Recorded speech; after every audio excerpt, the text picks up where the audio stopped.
दोस्तों, आज मैं आपको 4 आने का हिसाब नाम की कहानी सुनाऊंगा। कृपया चैनल को लाइक, शेयर, सब्सक्राइब करें और बेल आइकन को जरूर दबा दें। कृपया अंत तक बने रहें।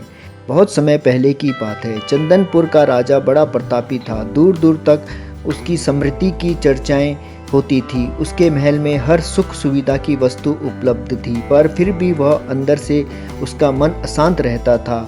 उसने कई ज्योतिषों और पंडितों से इसका कारण जानना चाहा। बहुत से विद्वानों से मिला। किसी ने कोई अंगूठी पहनने को दी, किसी ने यज्ञ करवाया, पर फिर भी राजा का दुख दूर नहीं हुआ। उसे शांति नहीं मिली। एक दिन भेष बदलकर राजा अपने राज्य की सैर पर निकला। घूमते घूमते वह एक खेत के निकट से गुजरा। तभी उसकी नज़र एक किसान पर पड़ी। किसान ने फटे पुराने वस्त्र धारण कर रखे थे। वह पेड़ की छांव में बैठकर भोजन कर रहा था। किसान के वस्त्र देखकर राजा के मन में आया कि वह किसान को कुछ स्वर्ण मुद्राएं दे दे ताकि उसके जीवन में कुछ खुशियां आ पाएं। राजा किसान के सम्मुख जाकर बोला, मैं एक राहगीर हूँ। तुम्हारे खेत पर ये 4 स्वर्ण मुद्राएं मिली। मुझे यह खेत तुम्हारा है, इसीलिए यह स्वर्ण मुद्राएं तुम ही रख लो। किसान बोला, नाना सेठ जी, यह मुद्राएं मेरी नहीं है, इसे आप ही रखें या किसी और को दान कर दें। मुझे इतनी कोई आवश्यकता नहीं। किसान की इस प्रतिक्रिया से राजा को बड़ा अजीब लगा। वह बोला, धन की आवश्यकता किसे नहीं होती, भला आप लक्ष्मी को ना कैसे कर सकते हैं। सेठ जी, मैं रोज 4 आने कमा लेता हूँ और उतने में ही प्रसन्न रहता हूँ। किसान बोला, क्या आप सिर्फ 4 आने की कमाई करते हैं और उतने में ही प्रसन्न रहते हैं? यह कैसे संभव है? राजा ने अचरजता से पूछा। सेठ जी, किसान बोला, प्रसन्नता इस बात पर निर्भर नहीं करती कि आप कितना कमाते हैं या आपके पास कितना धन है। प्रसन्नता उस धन के प्रयोग पर निर्भर करती है। तो तुम इन 4 का क्या क्या कर लेते हो? राजा ने उपहास के लहजे में प्रश्न किया। किसान भी बेकार की बहस में नहीं पड़ना चाहता था। उसने आगे बढ़ते हुए उत्तर दिया, इन 4 आनों में से एक मैं कुएं में डाल देता हूँ, दूसरे से कर्ज चुका देता हूँ, तीसरा उधार में दे देता हूँ और चौथा मिट्टी में गाड़ देता हूँ।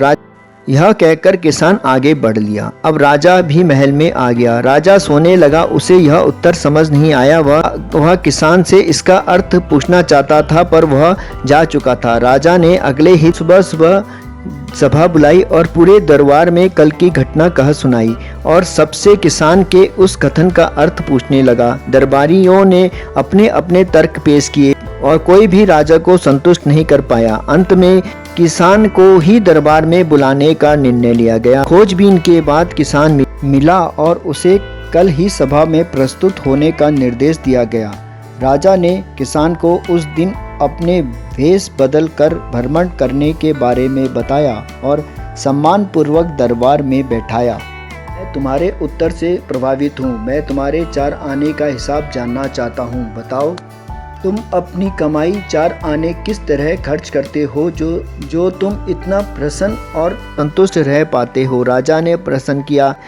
किसान बोला, हुजूर, जैसे मैंने आपको बताया था, मैं 1 आना कुएं में डाल देता हूँ, यानी अपने परिवार का भरण पोषण में लगा देता हूँ। दूसरे से मैं कर्ज चुकाता हूँ, यानी इससे मैं अपने वृद्ध माता पिता की सेवा में लगा देता हूँ। तीसरा मैं उधार दे देता हूँ, यानी अपने बच्चों की शिक्षा दीक्षा में लगा देता हूँ। और चौथा मैं मिट्टी में गाड़ देता हूँ, यानी 1 पैसे की बचत कर लेता हूँ, यानी समय आने पर मुझे किसी से मांगना ना पड़े और मैं इसे धार्मिक, सामाजिक व अन्य आवश्यक कार्यों में लगा सकूं। राजा को अब किसान की बात समझ आ गई थी और राजा की समस्या का अब समाधान हो चुका था। वह जान चुका था कि यदि उसे प्रसन्न एवं संतुष्ट रहना है तो उसे भी अपने अर्जित धन का सही उपयोग करना होगा। मित्रों, देखा जाए तो पहले की अपेक्षा लोगों की आमदनी बढ़ी है, पर क्या उसी अनुपात में हमारी प्रसन्नता भी बढ़ी है? पैसों के मामलों में हम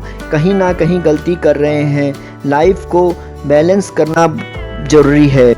उसके लिए हमें अपनी आमदनी और उसके इस्तेमाल पर ज़रूर गौर करना चाहिए। नहीं तो भले ही हम लाखों रुपए कमा लें, पर फिर भी प्रसन्न एवं संतुष्ट नहीं रह पाएंगे। कहानी अच्छी लगी तो कृपया चैनल को लाइक, शेयर, सब्सक्राइब। आपका अपना मुकेश 1104 कहानी वाला। धन्यवाद।